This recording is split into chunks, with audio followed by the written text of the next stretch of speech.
We ready? Oh! I know you want to play with the microphone, but that's not what this is for, Addie. I'm sorry. Look over there!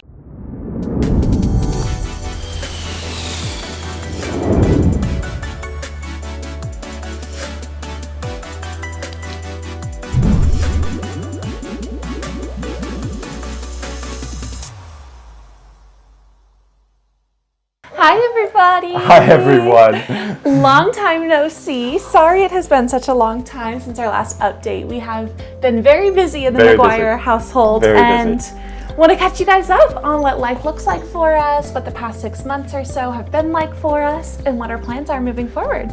We're going to start with what happened over the summer. We spent 3 weeks in the U.S. For a little home ministry assignment. We went and visited one of our supporting churches, Wesley, in St. Simon's Island, which was a real blast. I preached at the services, we shared about our ministry, and the twins were baptized. It was a very exciting time. Yeah, it was really special to get to connect with that community and get to share Seb and Addie's baptism with them. We're super grateful for that time. Then we had a little bit of time with family in Virginia before heading back to Columbia. So our next home ministry assignment, the next time we're in the States, will be focused more on our churches and communities in Virginia and in New Jersey. So you can look forward to that.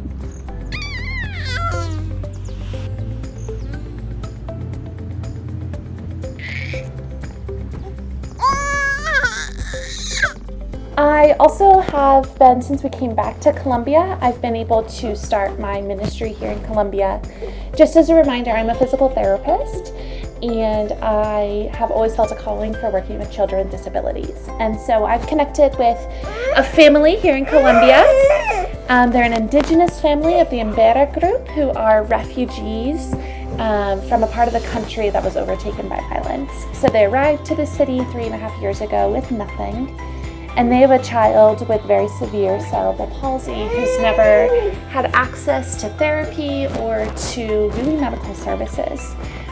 Their house is along the side of a river with no access to roads, and so each week I take the bus as far as I can go, and then I hike down to their house, and I get to meet with them. So I'm working with the child on standing for the very first time in his life at 14 years old.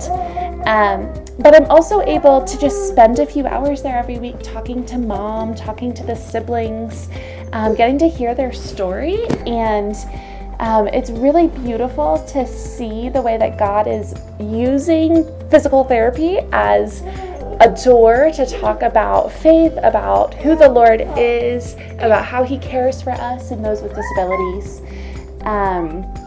In this people group, it's really common when someone has a disability that they're born with. The adults are counseled to hike them to a quiet stream and leave them to die by themselves.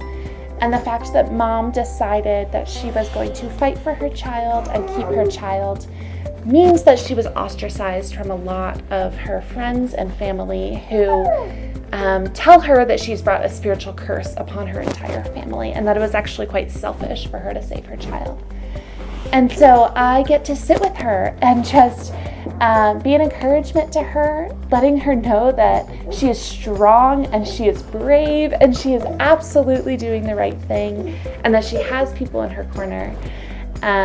She also recently has mentioned that she's begun praying to our God because all of the missionaries that she's met in the past have given her and her family hope. And so she's begun praying to our God. And so you can be praying for her and her family and their faith journey as well as the work that I'm doing with them each week.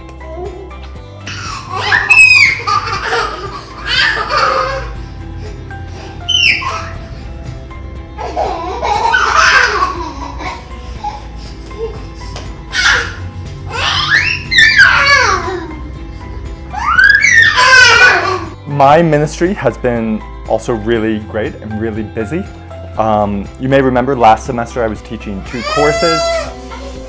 I was teaching hermeneutics, how to interpret the Bible in our undergrad in-person program, and textual criticism in our master's program. This semester, I'm again teaching hermeneutics, how to interpret the Bible, but this time in our undergraduate virtual program. And I'm teaching Greco-Roman backgrounds to the New Testament in our master's program. I've also been involved in supervising student theses. I've been involved in some administrative stuff and on a committee. But it's been a really fruitful and productive time. I'm still certainly very much working on my Spanish. That is always a work in progress. Same. But I'm really enjoying the work and I'm able to connect with students, and we have phenomenal conversations in the classrooms. It's been super good. Really busy, but really good. Yeah. On a personal note, as you can tell, our lives are just not chaotic enough for us. And so we have just begun the local adoption process here in Columbia. We anticipate it to take about 2 years. And so we are in the beginning of the process, but it's long and it's intense. So we would love for you guys to be praying for us and our current family and our future family in the midst of that. We have both really felt called to adoption, our whole relationship. And it's really special to get to start to see that fulfilled.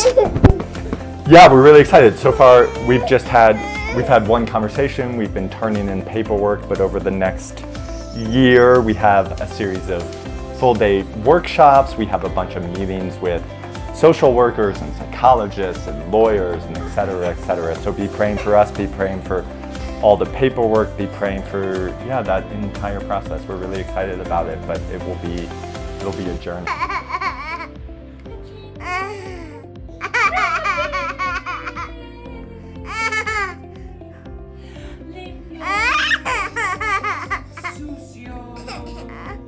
Yeah, and coming up, I'm also doing a international certification to become a pediatric neurology specialist within physical therapy.